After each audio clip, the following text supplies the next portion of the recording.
अन्नदाता, अन्नदाता, मीत तुम्हारा अन्नदाता, पग पग पर है संग तुम्हारे अन्नदाता।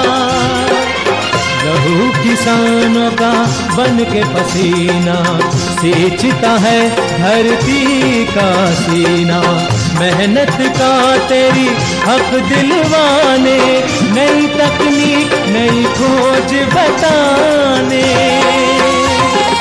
पशुधन को गुणवान बनाना, पौध सुरक्षा को सिखलाना, खेती के सब गुर समझाने, भारत का सरताज बनाने, आठों पहर है संग तुम्हारे अन्नदाता, अन्नदाता। नमस्कार, मैं हूं शुभी मिश्रा और आप सभी दर्शकों का अन्नदाता कार्यक्रम में बहुत बहुत स्वागत करती हूं। हमारे देश का किसान जन का पोषक है, वो श्रम का देवता है, अन्नदाता है और उसमें ही भारत की आत्मा निवास करती है। ऐसे ही किसानों की प्रगति के लिए हम खेती बाड़ी से जुड़ी बहुत सी नई लाभकारी जानकारियां हर रोज सुबह आपके लिए लेकर आते हैं। तो चलिए कार्यक्रम शुरू करने से पहले देखते हैं क्या है आज के अन्नदाता में खास।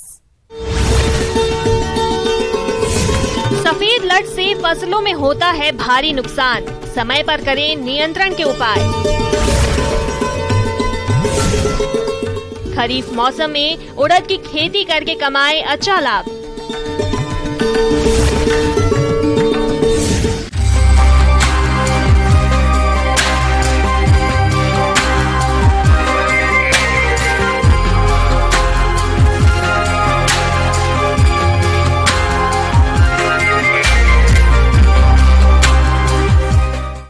अपने राज्य में किसान खरीफ के मौसम में विभिन्न फसलों की खेती करते हैं, लेकिन इन फसलों में मुख्य रूप से सफेद लट कीट का प्रकोप देखा जाता है। इस कीट का आतंक इतना खतरनाक होता है कि कई बार तो इस कीट के कारण पूरी की पूरी फसल ही चौपट हो जाती है और किसानों की लगाई गई लागत निकालना भी मुश्किल हो जाता है। ऐसी स्थिति में किसान करे तो क्या करे, किस प्रकार से करें इस सफेद लट कीट का नियंत्रण, ताकि आप इस कीट से होने वाली हानि से बच सकें और फसलों से अधिक उत्पादन मिल सके। देखिए हमारी ये खास रिपोर्ट।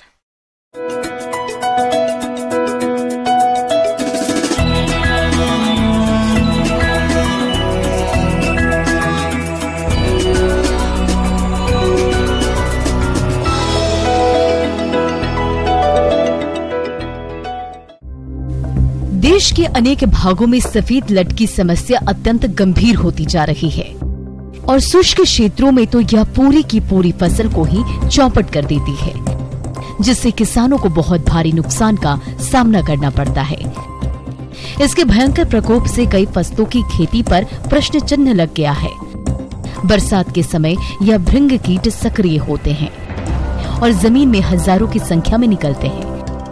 लट की पहली मोल्टिंग अर्थात आवरण बदली होती है और यह द्वितीय अवस्था में प्रवेश कर जाती है। इस अवस्था में यह लट सबसे हानिकारक होती है।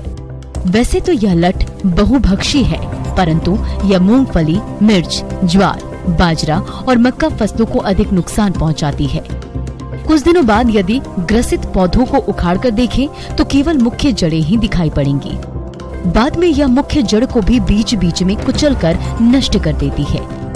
प्रभावित पौधे पीले पड़कर मुरझाने के बाद सूख जाते हैं। राजस्थान में मूंगफली की फसल में इस कीट से 50 से 100% तक का नुकसान देखा गया है। एक लट अपने आसपास के करीब 5 से 7 पौधों की जड़ों को खाकर उन्हें सुखा देती है। इसलिए इनकी रोकथाम के लिए समन्वित कीट प्रबंधन को सामूहिक रूप से अपनाने की आवश्यकता होती है। समन्वित प्रबंधन उपाय। कहा जाता है कि उपचार से रोकथाम भला। जी हाँ, यह आवश्यक है कि समय रहते इस कीट का नियंत्रण किया जाए।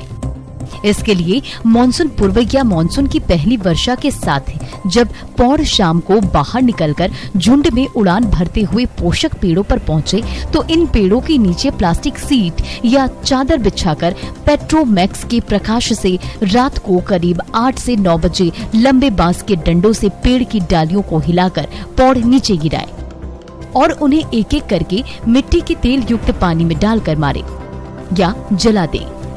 ये क्रिया 4 से 5 दिन तक सामूहिक रूप से करें। इसके अलावा जिन पेड़ों पर पौड़ भृंग बसेरा कर रहे हों, वहां नीचे घास या कचरा इकट्ठा करके जला दे, जिसे पौड़ भृंग नीचे गिर पड़ते हैं। फिर इन्हें एकत्रित करके नष्ट कर दे। यदि खेत में पेड़ों की संख्या अधिक हो तो वर्षा के पहले पेड़ों के ऊपर से नीचे की ओर अच्छी छटाई करें। केवल 1-2 पेड़ छोड़ दें, जिससे उस पर भारी संख्या में पौड़ पहुंचे और कीट नियंत्रण आसानी से किया जा सके। इस कीट के पौड़ भृंग प्रकाश पर अधिक आकर्षित होते हैं, इसलिए रात में इन पोषक पेड़ों के पास प्रकाश प्रपंच लगाने चाहिए। रात 7 बजे से 10 बजे तक प्रकाश करने से पौधों की प्रकाश प्रपंच में फंसने की अधिक संभावना होती है। बाद में उन्हें नष्ट कर दें। इसके अलावा भृंगों के नियंत्रण के लिए दिन के समय 0.2% मोनोक्रोटोफॉस का छिड़काव पोषक पेड़ों पर करें। कीट के भृंग नियंत्रण के समय यह ध्यान रहे कि किसानों का यह प्रयास सामूहिक रूप से होना चाहिए, अन्यथा भृंग का प्रभावी नियंत्रण नहीं होगा। इस लट के प्रभावी नियंत्रण के लिए गर्मियों में मिट्टी पलटने वाले हल से जुताई करें, जिससे कि इस कीट की प्यूपा और सुंडियां बाहर आ जाती है और उन्हें पक्षी खा जाते हैं। हमेशा अच्छी तरह से सड़ी हुई गोबर या कंपोस्ट खाद खेतों में डालें, क्योंकि इनके भृंग ऐसे जगहों पर अंडे देती हैं। मूंगफली वाले क्षेत्रों में जहां पर सफेद लट की समस्या अधिक हो, तो वहां 1-2 साल तक ग्वार, अरहर, तिल और लोबिया उगाएं, क्योंकि इन पर सफेद लट का असर कम होता है। गन्ने की जड़ें गहरी होती है, इसलिए उस पर भी प्रकोप कम होता है। फसल की बुआई के समय मूंगफली के बीजों को इमिडोक्लोप्रिड 3 मिलीलीटर प्रति किलो बीज की दर से उपचारित करना उपयोगी पाया गया है। किसान भाइयों, यदि आप इन बताए गए उपायों को अच्छी तरह से अपनाते हैं, तो न केवल आप सफेद लट का नियंत्रण कर पाएंगे, बल्कि आप फसलों से अधिक पैदावार भी ले पाएंगे। किसान भाइयों, अब लेते हैं एक छोटा सा ब्रेक।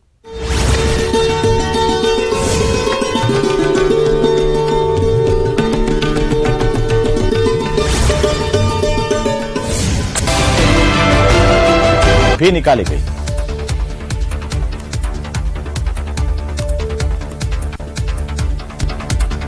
बीजेपी राष्ट्रीय अध्यक्ष जेपी नड्डा भरतपुर पहुंचे। उन्होंने यहां पर बीजेपी के जिला कार्यालय का उद्घाटन किया। इस दौरान उन्होंने विरोधियों पर जमकर हमला बोला। राहुल गांधी 29 और 30 जून को मणिपुर में रहेंगे। इस दौरान वे राहत शिविरों का दौरा करेंगे। इम्फाल और चुराचांदपुर में नागरिक समाज के प्रतिनिधियों के साथ राहुल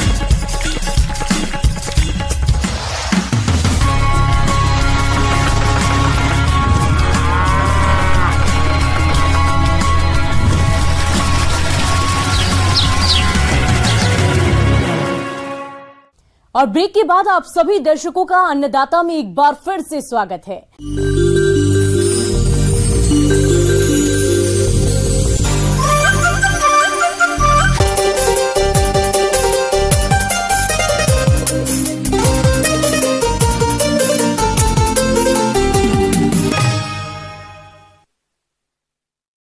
किसान भाइयों, अपने राज्य में बारिश का दौर चल रहा है और किसान खरीफ फसलों की तैयारी में जुटे हैं। अच्छे बाजार भाव के चलते हमारे बहुत से किसान भाई खरीफ मौसम में उड़द की खेती करते हैं, लेकिन अच्छा उत्पादन प्राप्त करने के लिए किसान भाइयों को उन्नतशील किस्मों का चयन करने की साथ ही खाद उर्वरकों का संतुलित मात्रा में प्रयोग करते हुए फसल की बुआई के समय कुछ जरूरी बातों का ध्यान रखना होगा। तो आप कैसे करें इन कार्यों को, इसकी समस्त जानकारी दे रहे हैं विषय विशेषज्ञ राजेश श्रीवास्तव।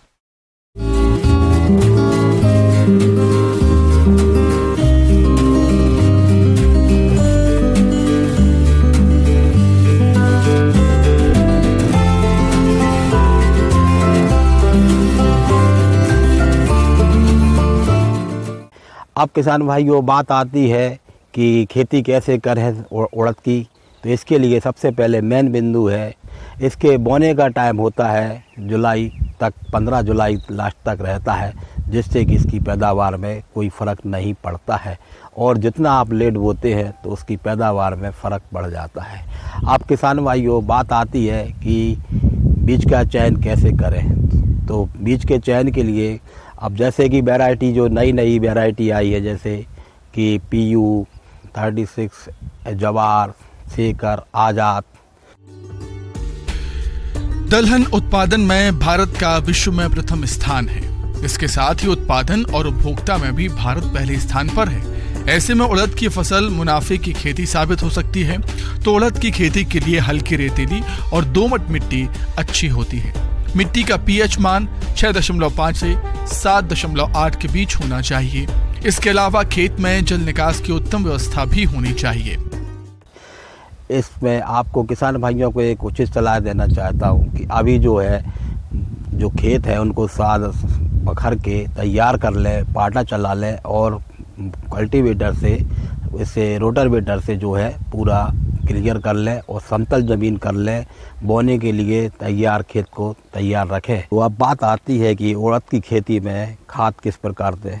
तो किसान भाइयों, इसमें 2 पद्धति आती है। एक तो आती है जैसे कि आप सबसे पहले गोबर के 2 ट्राली कम से कम पर एकड़ गोबर की खाद सूखी हुई डाल देते हैं पहले ही, बोने के पहले। और सेकंड बात आती है जैसे आप केमिकल्स पर लेना चाहते हैं, रासायनिक क्रिया से लेना चाहते हैं, तो इसके लिए किसान भाइयों सुपर फास्फेट की 2 बोरी पर एकड़ डालना पड़ती है। 15 किलो यूरिया और 20 किलो पोटास की मात्रा अवश्य देना पड़ती है। पोटास की मात्रा देने से किसान भाइयों आपके खेतों में कीट की मात्रा कम हो जाती है। पूरी तरह ख़त्म तो नहीं है, लेकिन फिर भी 90% आपको कीटों से और वायरस से निजात मिलता है। इसलिए पोटास की मात्रा देना अनिवार्य है। चूँकि ये उड़द की फसल जो है, एक सल्फ़र भी बहुत ज़रूरी पॉइंट बनता है। इसमें सल्फ़र की भी मात्रा होती है। जो सल्फ़र आप देना चाहते हैं वो अपन सुपर फास्फेट के जरिए देते हैं, जिससे कि गंधक से पैदावार में अच्छी उत्पादन देता है। किसान भाइयों, खरीफ मौसम में कतार विधि से बुआई के लिए उड़द का 19 से 20 किलोग्राम बीज प्रति हेक्टेयर पर्याप्त होता है। लेकिन रोगों के प्रकोप से फसल को बचाने के लिए बुआई से पूर्व बीज को मैंकोजेब दवा 3 ग्राम प्रति किलोग्राम बीज की दर से बीज को उपचारित करने के बाद इस उपचारित बीज को राइजोबियम कल्चर की 5 ग्राम मात्रा प्रति किलो बीज के हिसाब से उपचारित करके बुआई करें। खरीफ के मौसम में इस फसल से अच्छा उत्पादन प्राप्त करने के लिए हल्के पीछे कतारों में बुआई करना उपयुक्त रहता है। तो उड़द फसल के लिए कतार से कतार की दूरी 30 सेंटीमीटर रखी जाती है और पौधे से पौधे की दूरी 10 सेंटीमीटर रखते हुए 4 से 6 सेंटीमीटर की गहराई पर बोनी करें। जैसा कि आपको मालूम है कि उत्पादन क्षमता बढ़ाने के लिए विशेष तौर पर पानी की जरूर आवश्यकता होती है। कभी कभी देखने में आता है कि जब भी उड़द की फसल जो है फली पर आती है, फूल फली बनना चालू होते हैं और पानी नहीं गिरता है। इस प्रकार अगर कोई प्रॉब्लम आता है तो किसान भाइयों को ये विशेष सलाह दी जाती है कि अपने खेत में किसी भी प्रकार से ट्यूबवेल से या कुएं से या ड्रिप सिस्टम से या बहाव विधि से भी जैसे भी बने उस टाइम पर पानी की अगर नमी नहीं होगी तो उत्पादन क्षमता घट जाती है। इसलिए इसमें ड्रिप सिस्टम वगैरह से आपको सिंचाई करना चाहिए और अधिक पानी की मात्रा नहीं देना चाहिए, नहीं तो उसमें पौधा की हाइट कम हो जाती है और पौधा पनपने से वंचित हो जाता है। उड़द की फसल में नींदा नियंत्रण सही समय पर नहीं करने पर फसल की उपज में 40 से 60% तक की कमी हो सकती है। फसल और खरपतवार की प्रतिस्पर्धा की क्रांतिक अवस्था 25 से 30 दिनों तक रहती है। इसलिए आप पेंडिमिथिलीन दवा की 3.3 लीटर दवा को 700 लीटर पानी में घोलकर प्रति हेक्टेयर की दर से बीज बुआई के 72 घंटों के अंदर छिड़काव करें, जिससे उड़द की फसल में खरपतवार नहीं उगते हैं। बरसाती फसल में उड़द में बहुत ज़्यादा खरपतवार पैदा होते हैं, जैसे कि गाजर घास हुआ, बोखना, दिवालिया, चैच, इस टाइप की बहुत सी पौधे तैयार हो जाते हैं। किसान भाइयों, अगर आप खुरपी से मजदूर लगाकर या किसी भी डोरर चलाकर किसी भी प्रकार से आप ये जो है अपने खेत के अंदर जितने भी खरपतवार उग रहे हैं इनको आप पूरी तरह से नष्ट करें और जहाँ तक हो खेत में किसी भी प्रकार का कचरा ना हो। आगे और भी है खेती बाड़ी से जुड़ी बहुत सी रोचक जानकारियां। कहीं नहीं जाइएगा, रुकेंगे एक छोटे से ब्रेक के लिए।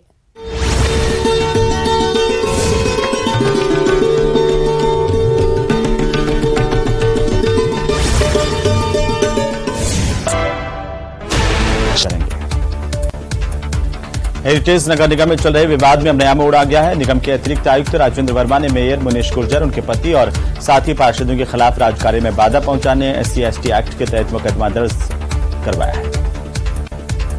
प्रदेश में जेल प्रहरियों की भूख हड़ताल स्थगित कर दी गई है। जानकारी के अनुसार बीती रात को जेल के DG और IG से मिले मांगों पर सहमति के बाद जेल कर्मचारियों की ओर से 15 दिनों तक के लिए आंदोलन को स्थगित कर दिया गया है। जालौर के भीनमाल में अवैध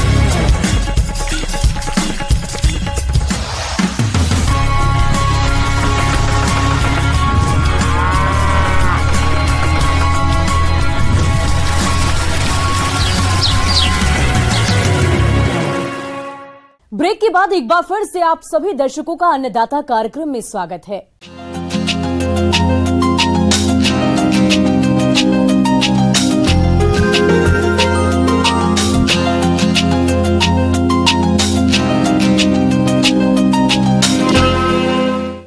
अपने प्रदेश के जिन किसानों ने नींबू के बाग लगा रखे हैं, उनको इन बागों से अधिक फलों का उत्पादन लेने के लिए कुछ जरूरी कार्यों को करना आवश्यक है। तो आप नींबू के बाग में कौन कौन से कार्यों को करें, इस बारे में जानकारी दे रहे हैं बागवानी विशेषज्ञ डॉक्टर अब्दुल माजिद अंसारी।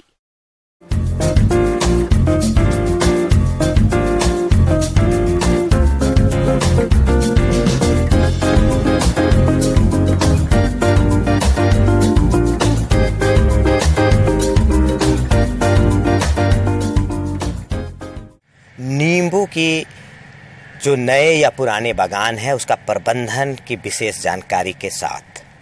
दोस्तों, अगर आप नींबू का बागान लगाए हैं या लगाना चाहते हैं तो आपको किन बातों का विशेष ध्यान देना चाहिए, इस पे आज हम चर्चा करेंगे। जैसा कि हम सभी जानते हैं, नींबू का डिमांड बाज़ार में बहुत अधिक है। सबसे पहले तो हम बता दें कि आमतौर पर जो नींबू है उसको दो ग्रुप में हम लोग बांटते हैं। एक को लाइम कहते हैं, दूसरे को लेमन कहते हैं। अब हिंदी में आप जिस तरह से कह ले, लाइम मतलब नींबू, लेमन मतलब कागजी, ऐसे भी कह सकते हैं, लाइम और लेमन। यह बहुवर्षीय बागवानी फसल है। अच्छी उपज लेने के लिए नियमित रूप से खाद और उर्वरक देना चाहिए, जिससे पौधे का विकास अच्छी तरह से हो और अच्छी गुणवत्ता के फल प्राप्त हो। पौधे को प्रथम वर्ष 10 किलो गोबर की खाद, 1 किलो नीम की खाद का भी प्रयोग बहुत लाभकारी होता है। इसके अतिरिक्त 250 ग्राम सूक्ष्म पोषक तत्व वर्ष में एक बार पौधों को देना चाहिए। घुलनशील उर्वरकों के छिड़काव से पैदावार काफी अच्छी मिलती है। पोषक तत्व का जो खुराक देना है पौधे के साइज के हिसाब से अलग अलग होता है, उसके हिसाब से आप उसको देते जाएंगे। छोटे पौधे में 50 ग्राम NPK देंगे, और बड़े हैं तो 100 ग्राम देंगे, और बड़े हैं 150 ग्राम, यानी ये देखते जाएंगे। आपको ये विवेक से काम लेना होगा कि पहला साल का पौधा है तो 25 ग्राम भी देना पड़ सकता है, 1 साल पुराना है तो 50 ग्राम NPK बाजार में ग्रेड उपलब्ध है, उसको आप देंगे। जब पौधे बड़े हैं तो 200 ग्राम तक प्रति प्लांट आप दे सकते हैं। साथ ही साथ चूना जो लाइम है या डोलोमाइट है उसका भी आपको प्रयोग करना होगा, जो कि आप ऊपरी ज़मीन पे जहाँ इसको लगाए हैं वहाँ पे अम्लीय मिट्टी है तो थोड़ा नुकसान होता है। तो आपको 50 ग्राम से लेके 150-200 ग्राम तक पौधे के साइज के हिसाब का आपको चूना को भी उसके थाले में जड़ के पास आपको मिलाना होगा। फिर कंपोस्ट या वर्मी कंपोस्ट आपको देनी होगी, तब तंदुरुस्त पौधा आएगा। खेती में हो सके तो ड्रिप सिंचाई का उपयोग करना चाहिए। बाग में बरसात का पानी का रुकाव न हो, इसका ध्यान रखना चाहिए। बाग को खरपतवार मुक्त रखना चाहिए। इसके लिए पौधों के आसपास 1 मीटर तक खुदाई कर थाला बनाएं और पौधों के मुख्य तने को बोर्डो मिश्रण से पुताई कर दें। बाग में कैंकर, श्यामवर्ण, गोंद रिसाव जैसे रोगों के साथ साथ अनेक प्रकार के विषाणु जनित रोग लगते हैं। अक्टूबर के महीने में बरसात के बाद सफाई कर दिए, कटाई छटाई कर दिए, उसके बाद ब्लू कॉपर और चूना का आप एक लेप कर दें। छोटे पौधे हैं तो 1 फीट, बड़े पौधे हैं तो 2 से 2.5 फीट की ऊंचाई तक उसके तने पे लेप कर दें और ब्लू कॉपर का 2 ग्राम प्रति लीटर के हिसाब से पूरे पौधे में छिड़काव भी कर दें। एक सिस्टेमिक इंसेक्टिसाइड चाहे क्यूराक्रोन या इमिडाक्लोरपिड का आप छिड़काव कर सकते हैं और जो भी आपको पोषक तत्व देना है वो उस समय आप दे दें और सिंचाई के लिए आप थाले बना दें या ड्रिप लगाए हैं तो ड्रिप को चालू कर दें। इस प्रकार सिट्रस सैला, नींबू की तितली, लीफ माइनर, सफेद मक्खी, छाल खाने वाले कीट, थ्रिप्स, मिलीबग जैसे कीट भी प्रभावित करते हैं। तितली के गीडार नई पत्तियों को काट कर खा जाते हैं, जबकि स्टाइला पत्तियों के रस चूस कर पौधों को नुकसान पहुंचाते हैं। इसके नियंत्रण के लिए कीड़ों को चुनकर मारें और पौधों पर मोनोक्रोटोफास दवा छिड़काव करें। तो ये ध्यान रखेंगे 2 से 2.5 फीट की ऊंचाई तक हम ऐसे शुरू से ही पहले साल से ही ऐसे कटाई छटाई करते रहें कि एक मजबूत तना को छोड़े 2-2.5 फीट की ऊंचाई के बाद 3 अलग दिशा में 3 तना जाएगा। और जब भी आप कटाई छटाई इसका करें तो बाजार में ब्लू कॉपर नाम की एक बहुत अच्छी दवा उपलब्ध है। इसका 2 ग्राम प्रति लीटर के हिसाब से आप इसको पूरे में छिड़काव कर दें। मोटे टहनियों को काटे हैं तो उसमें इस ब्लू कॉपर का लेप लगा दे घोल बना के, छोटे बरस लेके, ये काम आप करते रहे। कीड़े भी इसमें बहुत लगते हैं, नन्हे पौधे से लेके बड़े पौधे तक में। खासकर इसमें सिट्रस बटरफ्लाई करके एक आता है, तो इस कीड़े का बड़े बड़े पिल्लू होते हैं, शुरू में हल्के हरे रंग के होते हैं, धीरे धीरे डार्क में गहरे हरे रंग होते हुए ब्राउन बड़े होते चले जाते हैं और ये पूरे के पूरे पत्ते को खाने लगते हैं। तो इन कीड़ों को कंट्रोल करने के लिए आपको सिस्टेमिक इंसेक्टिसाइड इमिडाक्लोरपिड नाम की दवा, उसका 1 ml प्रति लीटर, या एक क्यूराक्रोन नाम की प्रोफेनोफॉस नाम की एक दवा जो क्यूराक्रोन नाम या अन्य नामों से उपलब्ध है, उसका 1.5 ml प्रति लीटर के हिसाब से जब भी कीड़े सीजन हो, जैसे बरसात में एक बार कर दें, अक्टूबर में एक बार कर दें, फिर नए पत्ते जब निकले फरवरी मार्च में उस बार एक बार छिड़काव कर दें, तो आपके सुरक्षित रहेंगे। पुराना बागान है, नींबू के फल में या पत्ते में भूरे भूरे रंग के चकते चकते से धब्बे दिखाई देते हैं। बहुत लोग अगर आप दुकानों में जाएंगे खरीदने तो कहेगा कि नहीं ये कांटे का दाग है, हवा चलता है ना कांटा, लेकिन वो कांटे का दाग नहीं है, वो सिट्रस कैंकर नाम का एक रोग है जो जीवाणु से होता है। हालांकि इससे आप एग्रीमाइसिन या इस तरह के टेट्रासाइक्लिन नाम की दवा है, 500 ppm का घोल बना के छिड़काव करेंगे तो जीवाणु है, बैक्टीरिया है, उससे कंट्रोल हो जाएगा। लेकिन अगर ये दवा आपको नहीं मिल पा रही है तो ये ब्लू कॉपर का 2 ग्राम प्रति लीटर से भी 2-3 छिड़काव करेंगे तो ये सिट्रस कैंकर कंट्रोल हो जाएगा। और इस तरीके से आप प्रबंधन करेंगे तो आपका बहुत अच्छा बागान बनेगा। और अगर 10 से 12 साल 15 साल का अगर नींबू का पौधा है तो आप ये जान लीजिए कि प्रति पौधा 5000 तक फल आ सकता है और आप 2000 से 5000 तक फल आएगा। वो अलग कैसा आपका प्रबंधन है, कितना अच्छा आपका कैनोपी मैनेजमेंट है, इस पे निर्भर करता है। सर सफाई का विशेष ध्यान रखें।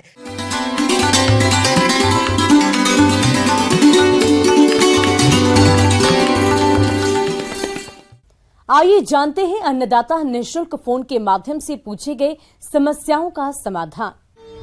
आज के अन्नदाता कार्यक्रम में हमने जिस प्रश्न को शामिल किया है उसे पूछा है संगरिया जिला हनुमानगढ़ से रमनदीप सिंह ने। आप मधुमक्खियों के शत्रु कीटों की रोकथाम के बारे में जानकारी चाहते हैं तो रमनदीप सिंह जी आपकी जानकारी के लिए देखिए कार्यक्रम का यह अंश।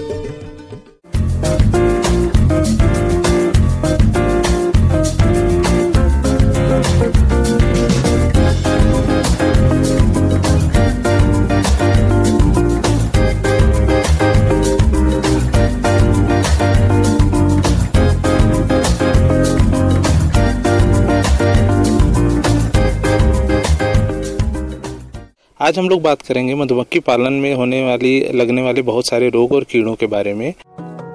शहद उत्पादन में आई कमी केवल पर्याप्त परागण की कमी की वजह से ही नहीं होता, बल्कि इस गिरावट की एक बड़ी वजह कीटों का प्रकोप भी है। मधुमक्खियों को कुछ जीव जैसे मेंढक, चिड़िया, छिपकली, गिरगिट आदि भी नुकसान पहुंचाते हैं। ये जीव मधुमक्खियों को पकड़कर खा जाते हैं और इसी तरह से कई प्रकार वर्प भी मधुमक्खियों को पकड़कर मार देते हैं। कभी कभी तो इनके प्रकोप से मधुमक्खियों की पूरी कॉलोनी तक नष्ट हो जाती है। इसी प्रकार चींटियां मधुमक्खियों को पकड़कर मार देती हैं, साथ ही छत्ते में लार्वा और शहद को खा जाती हैं। अब आप बात करते हैं हम लोग कीड़ों के बारे में। तो इसमें मुख्य रूप से अकैरिना रोग लगता है जो कि अष्टपदी माइट्स की वजह से लगता है, और इसमें जो सबसे बड़ा समस्या रहता है वो वरुआ माइट का रहता है। तो वरुआ माइट भी अष्टपदी होता है, उसमें 8 पैर होते हैं और यह मतलब चूस लेता है। जो जिसने वयस्क हैं और शिशु हैं, मुख्यतः इसमें देखा जाता है कि ये नर मधुमक्खियों को ज़्यादा पसंद करते हैं। और जैसे हमारे जीव जंतुओं में और हमारे मनुष्यों में जिस तरह से मच्छर हमारा खून चूसते हैं, उसी तरह उसमें वो एक चीज़ और देखा गया है कि जो 10 दिन से कम आयु के जो शिशु रहते हैं, उनका रस चूसने में इनको ज़्यादा पसंद करते हैं, उसको ज़्यादा प्रेफर करते हैं। मधुमक्खियों में लगने वाले कीटों में सबसे घातक माइट कीट होती है। माइट कीट एक परजीवी कीट है जो अन्य फसलों के साथ मधुमक्खी पालन में भी पाया जाता है। जिस भी मधुमक्खी में ये कीट लगता है, उसके अंडे, ब्रूड और उसके पंख कट जाते हैं। इस तरह से मक्खी विकलांग हो जाती है। इसके साथ ही मक्खी का विकास रुक जाता है। तो ये उसके सिम्टम हुए और इस तरह से वो रस चूस लेते हैं, जिससे कि आगे जाकर के मृत्यु हो जाती है शिशुओं की और वयस्कों में भी। एक और कीड़ा इसमें बहुत ज्यादा परेशानी पैदा करता है मधुमक्खी पालकों को, वो होता है मोमी पतंगा। मोमी पतंगा मुख्यतः 2 तरह का होता है, एक छोटा मोमी पतंगा और एक बड़ा मोमी पतंगा। ये क्या करते हैं कि श्वास नली में जाकर के उनको रोक देते हैं, उससे मृत्यु होती है वयस्कों में। तो मोमी पतंगा के लिए ये अंदर एक टनल बना लेते हैं, एक तरह का सुरंग बना लेते हैं और उसमें जाकर के शहद का और शहद खाने के बाद ये मोम को भी खाते हैं। मोम जो बी वैक्स निकलता है उसको भी ये खाते हैं। तो इनके बचाव के लिए बहुत सारी चीज़ें उपलब्ध हैं, जैसे कि गंधक, 1 ग्राम गंधक से हम धुआं करते हैं, उसको जला देते हैं और उसको थोड़ी देर तक धुआं करने से उससे राहत मिलता है। उसके बाद हम करते हैं कि डाइकोफॉल, एक तरह का ये कीटनाशी है, इसको हम जलाते हैं और इसके धुआं से भी काफ़ी राहत मिलता है।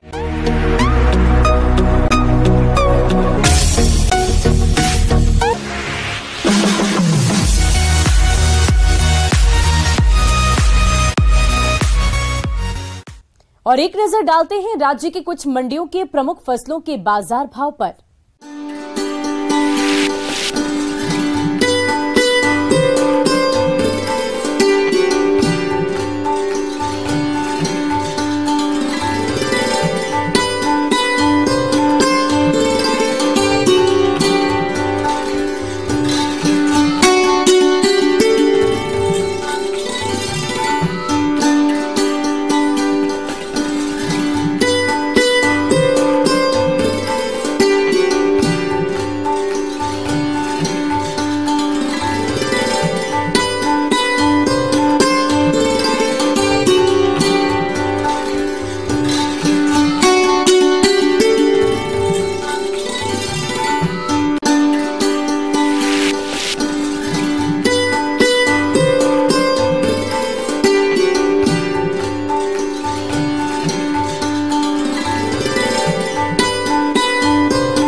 किसान भाइयों, कृषि संबंधित समस्या और सुझाव के लिए आप हमें इस पते पर संपर्क कर सकते हैं।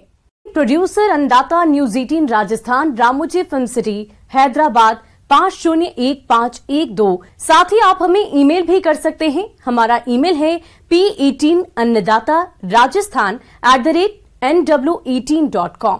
इसके अतिरिक्त आप हमें निःशुल्क हेल्पलाइन नंबर 180088921663 पर सोमवार से लेकर शनिवार सुबह 10 बजे से शाम 4 बजे के बीच संपर्क कर सकते हैं।